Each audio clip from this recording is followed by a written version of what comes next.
ఏయ్, ఎవరు నువ్వు? ఎక్కడికెళ్ళినా నా వెంట పడ్డావు కదా.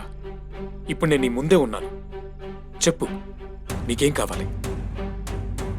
చనిపోయిన తర్వాత కూడా ఇంకా ఇక్కడే ఎందుకున్నావు? నిజమేంటో నాకు ఇప్పుడే తెలియాలి. ఏం మాట్లాడుతున్నారండి? నాకేం అర్థం కావడం లేదు. ఏయ్, నన్ను మళ్ళీ ఫూల్ని చేయకు. ఒక సంవత్సరం క్రితమే ట్రైన్ కింద పడి చచ్చావు కదా నువ్వు. నేనా? నువ్వే. ఆ రోజు రోడ్డు మీద నా కారు ఆపి భూత్ బంగ్లాలోకి పరిగెత్తావు. ఇంకో రోజు చీకటి బంగ్లాలో 2 దెయ్యాలతో పాటు ఉన్నావు.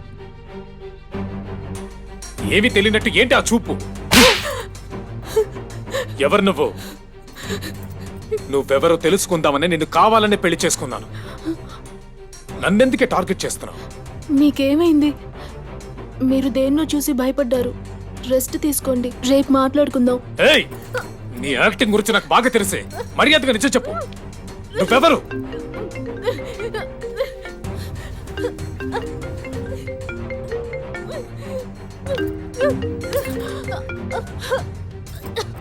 హలో,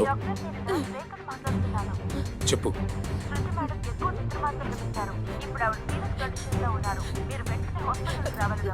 యా, నేను వస్తాను. తప్పించుకున్నావనుకోకు. నీ సంగతి వచ్చాక చూస్తాను.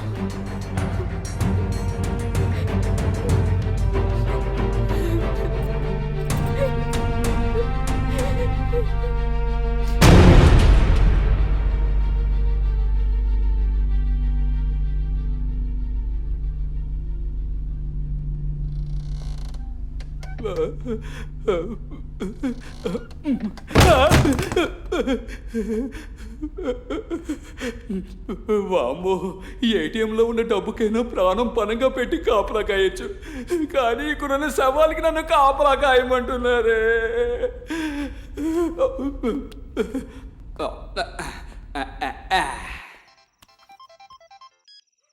Hello hello.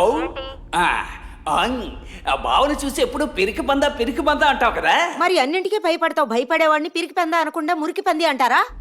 ఏయ్, వాట్సాప్ లో నీకు ఫోటో పంపిస్తున్నాను. 10 శవాలకి నేను కాపలా కాస్తున్నాను. ఫోటో చూసి ఈ బావ ధైర్యం ఏంటో చెప్పవే.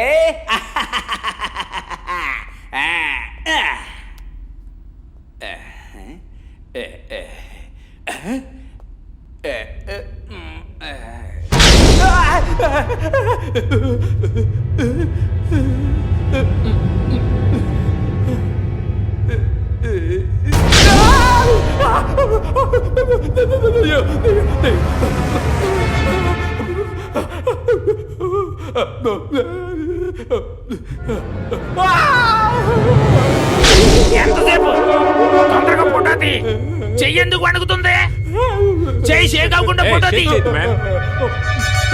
గ్రూప్ సెల్ఫీ తీసుకుందాం. గ్రూప్ సెల్ఫీనా? రేయ్, ఒకే ఒక నిమిషం. మేకప్ అయినది కూడా మేకప్ చేసుకుంటాను. రెడీ రెడీ, తీరా ఫోటో. మొహమేంటి సచ్చినోళ్ళ పెట్టుకున్నా? నేను నవ్వరా?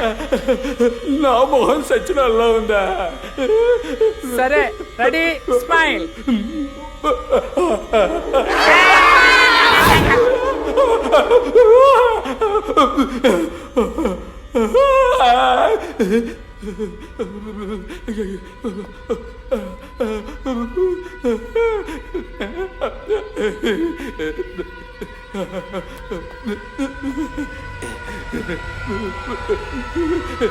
ఇక్కడ చూస్తుంటే అన్ని సచ్చి పడుకునే కదా ఉన్నాయి.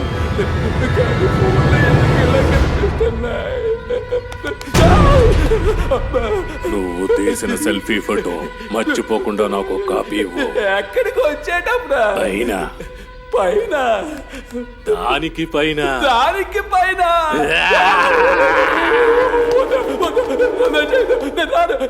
నేను పైకి రాను.